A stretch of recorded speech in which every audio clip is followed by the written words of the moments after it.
Assalamualaikum warahmatullahi wabarakatuh.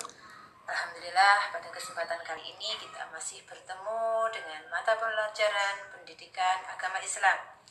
Adapun pertemuan pada kali ini yaitu dalam bab 4 tentang Al-Quran dan Hadis adalah pedoman hidupku, di mana standar kompetensi kita kali ini yaitu memahami sumber-sumber hukum Islam.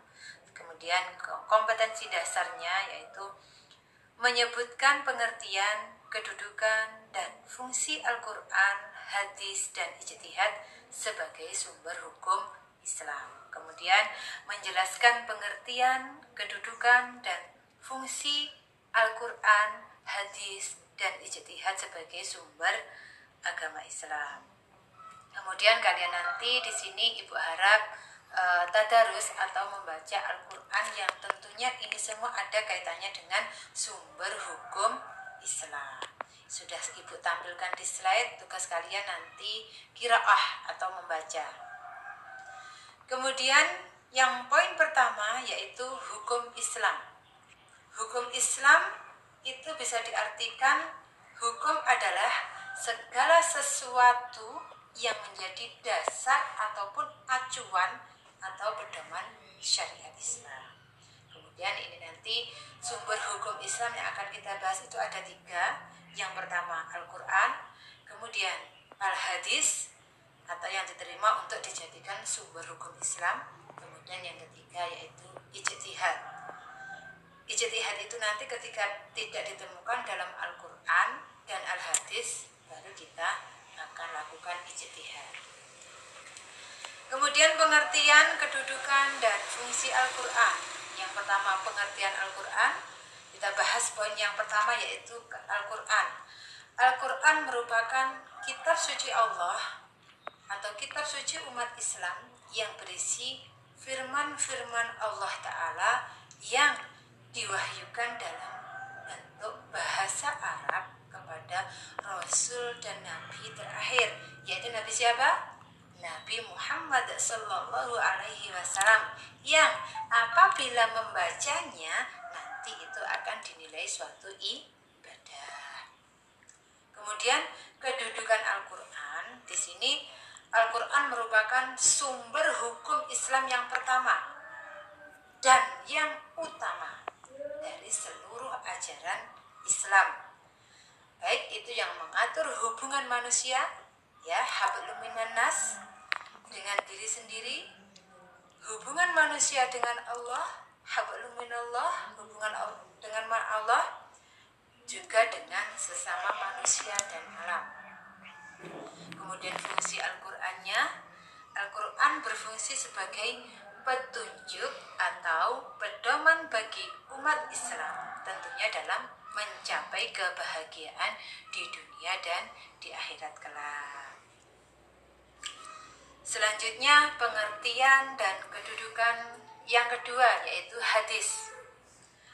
Pengertian hadis. Hadis adalah segala berita yang bersumber dari Nabi Muhammad SAW berupa ucapan, perbuatan, dan persetujuan atau takrir serta penjelasan sifat-sifat beliau. Kemudian kedudukan hadisnya ini menempati kedudukan yang kedua setelah yang pertama atau setelah Al-Quran. Fungsi hadis yaitu yang pertama mempertegas dan memperkuat tadi hukum-hukum yang telah disebutkan di dalam kitab suci Al-Quran. Kemudian menjelaskan, menafsirkan, dan merinci ayat-ayat Al-Quran yang sifatnya masih bersifat umum dan samar. Jadi yang masih bersifat umum dan samar itu bisa dijelaskan atau ditafsirkan atau dirinci melalui hadis. Kemudian yang ketiga, mewujudkan suatu hukum atau ajaran yang tidak tercantum dalam Al-Quran, yang prinsipnya itu tidak bertentangan dengan Al-Quran. Pembagian istilah hadis Rasulullah SAW itu ada 3 poin. Yang pertama, hadis qauliyah, fi'liyah, dan takririyah. Hadis qauliyah yaitu hadis yang didasarkan kepada segala perkataan dan ucapan Rasulullah Shallallahu Alaihi Wasallam.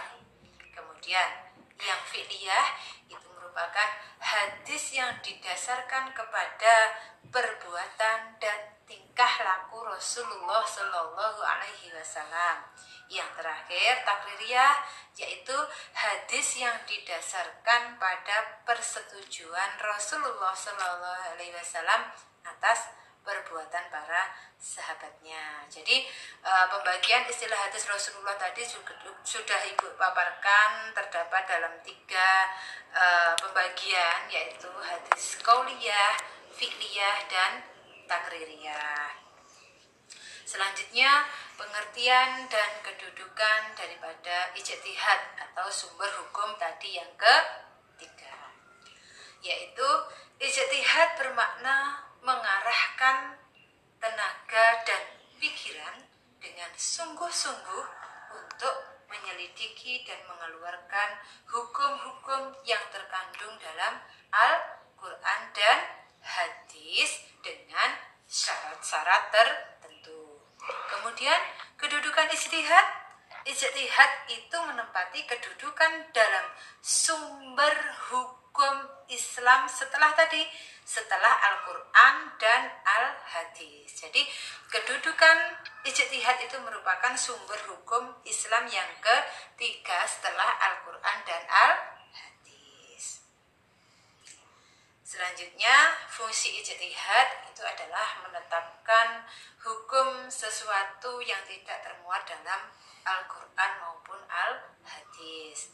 Sedangkan syarat untuk menjadi seorang mujtahid atau ahli ijtihad itu ada kriteria tertentu. Yang pertama, harus paham Al-Quran atau memahami Al-Quran dan asbabun nuzulnya atau sebab turunnya. Kemudian memahami hadis dan asbabul wurudnya atau sebab kemunculannya. Mengetahui pengetahuan yang mendalam tentang bahasa Arab. Tentunya seorang yang tidak mengetahui pengetahuan atau tidak berbekal mempunyai bahasa Arab yang bagus atau yang baik atau yang banyak, mungkin tidak bisa menjadi seorang mujtahid. Kemudian mengetahui tempat-tempat ijma, mengetahui usul fikih, mengetahui maksud-maksud syariat, memahami masyarakat dan adat istiadat tempat dia akan mengeluarkan ijtihad. Kemudian yang terakhir yaitu bersifat adil dan wara. Adapun bentuk-bentuk ijtihad itu ada beberapa hal, diantaranya yaitu ijma, qiyas, istihaf, maslahah mursalah, dan urf. Kita bahas satu persatu. Ijma itu merupakan kebulatan pendapat semua mujtahid pada suatu masa atau suatu masalah yang berkaitan dengan syariat. Kemudian qiyas itu menetapkan hukum atas suatu perbuatan yang belum ada ketentuannya berdasarkan sesuatu yang sudah ada ketentuannya atau hukumnya dengan melihat kesamaan antara keduanya. Kemudian istihaf itu melanjutkan berlakunya hukum yang telah ada dan yang telah ditetapkan karena adanya suatu dalil sampai ada dalil lain yang mengubah hukum tersebut. Kemudian maslahah mursalah itu adalah kemaslahatan dan kebaikan yang tidak disinggung-singgung syara untuk mengerjakan atau meninggalkannya dan bila dikerjakan akan membawa kemanfaatan, terhindar dari keburukan. Terakhir, urf atau kebiasaan yang dilakukan oleh seseorang atau sekelompok orang, baik kata-kata ataupun perbuatan. Demikian tadi sudah Ibu paparkan beberapa penjelasan tentang terkait sumber hukum Islam, mulai yang pertama tadi Al-Quran, kemudian yang kedua Al-Hadis, kemudian yang ketiga ijtihad. Jadi sumber hukum Islam yang paling utama dan pertama itu adalah Al-Quran. Kalaupun tidak ada di dalam Al-Quran, baru kita merujuk kepada Al-Hadis. Kalaupun juga tidak ada di dalam Al-Quran dan Al-Hadis, baru kita bisa menerapkan yaitu sumber hukum Islam yang ketiga, ijtihad. Jadi ijtihad merupakan sumber hukum Islam yang ketiga setelah Al-Quran dan Al-Hadis. Jadi pada intinya kalian harus pelajari, kalian harus pahami, kemudian aplikasikan apa yang ada di dalam Al-Quran itu. Karena semuanya sumber hukum Islam itu sudah ada di dalam Al-Quran. Tinggal bagaimana kalian memahami, mempelajari, serta mengaplikasikan dalam kehidupan sehari-hari. Sekian materi kali ini. Kurang lebihnya dari Ibu mohon maaf. Assalamualaikum warahmatullahi wabarakatuh.